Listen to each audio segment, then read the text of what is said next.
Hello दोस्तों, आप सभी को गुलाब जामुन जैसी मीठी मीठी नमस्कार।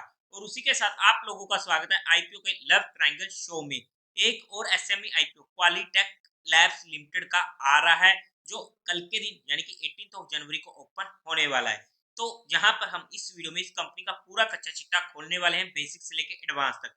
अगर मैं इस कंपनी के स्टार्टिंग में अपने पर्सनल डिसीजन की बात करूं तो ऑलमोस्ट सर्टेन है कि मैं इस आईपीओ को इजीली अवॉइड करने वाला हूं। बीइंग एन अग्रेसिव होकर भी इस आईपीओ को मैं इजीली अवॉइड कर दूंगा।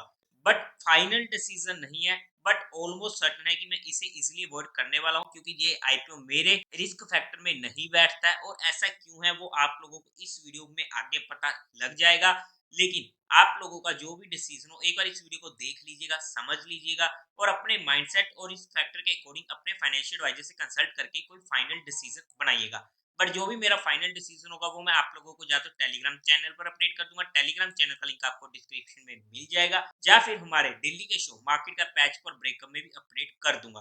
तो चैनल को सब्सक्राइब करना मत भूलिएगा। अब अगर हम कंपनी के काम की बात करते हैं, यानी कंपनी की बेसिक डिटेल्स को देखते हैं, तो ये 2018 में इनकॉर्पोरेट हुई थी, मतलब कि ताजी ताजी कंपनी होने वाली है। और ये प्रोवाइड करती है testing, inspection, homologation, certification and consulting services. यहाँ पर जो जो कंपनी की लेबोरेटरी सर्विसेज है उनमें आ जाता है automotive testing, defence product testing, metals and metallurgy testing, mineral testing, environment and water testing, food and agriculture testing, pharma and health. अगर मैं काम की बात करूँ तो एक अच्छा काम कंपनी के पास होने वाला है। अब अगर हम आगे की बात करते हैं तो इस कंपनी की 2 टेस्टिंग लेबोरेटरीज होने वाली है, पुणे और भुवनेश्वर में। और एज ऑफ जनवरी 2024 कंपनी के पास 144 एम्प्लॉयज होने वाले हैं। अब अगर हम कंपनी के टाइम टेबल की बात करते हैं तो ये आईपीओ ओपन होने वाला है 18 ऑफ जनवरी को, क्लोज होगा 22 ऑफ जनवरी को। अलॉटमेंट होगी 23 ऑफ जनवरी से, रिफंड मिलने शुरू हो जाएंगे 24 ऑफ जनवरी से।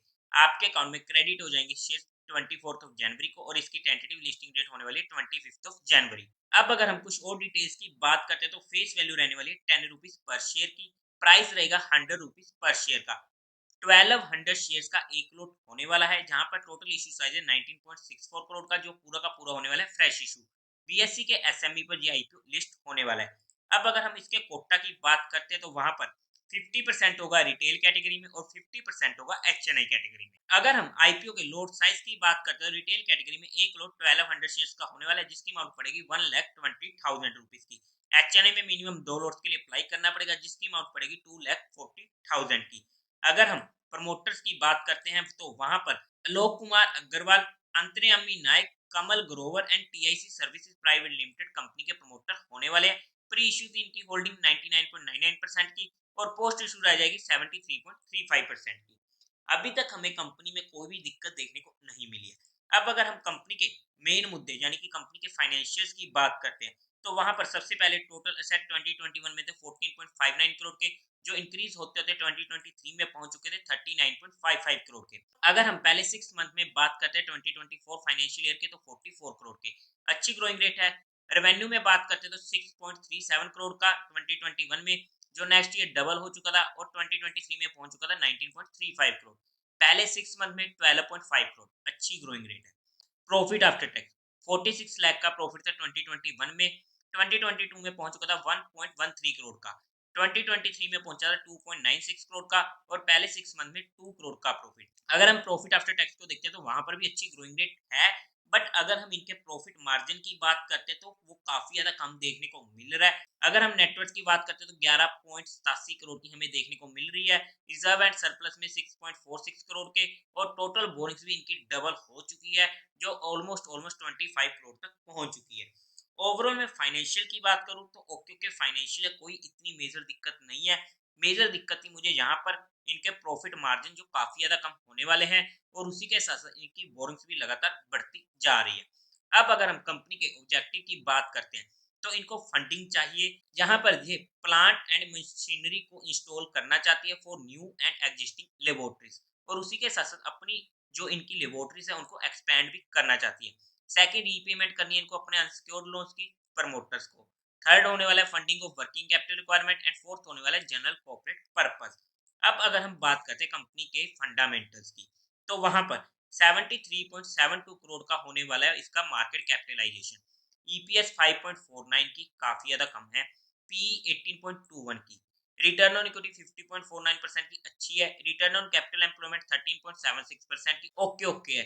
रिटर्न ऑन नेटवर्थ 30.110% की काफी अच्छी है और प्राइस टू बुक वैल्यू 4.04 का। अगर हम फंडामेंटल्स में देखते हैं तो इतनी मेजर दिक्कत नहीं है, बट जब हम इसके पीयर टू पीयर कंपैरिजन में कंपेयर करते हैं तो वहां पर आ जाता है चौकसी लेबोरेटरी जिसका पी है 11.74 का और इसका पी है 18.21 का।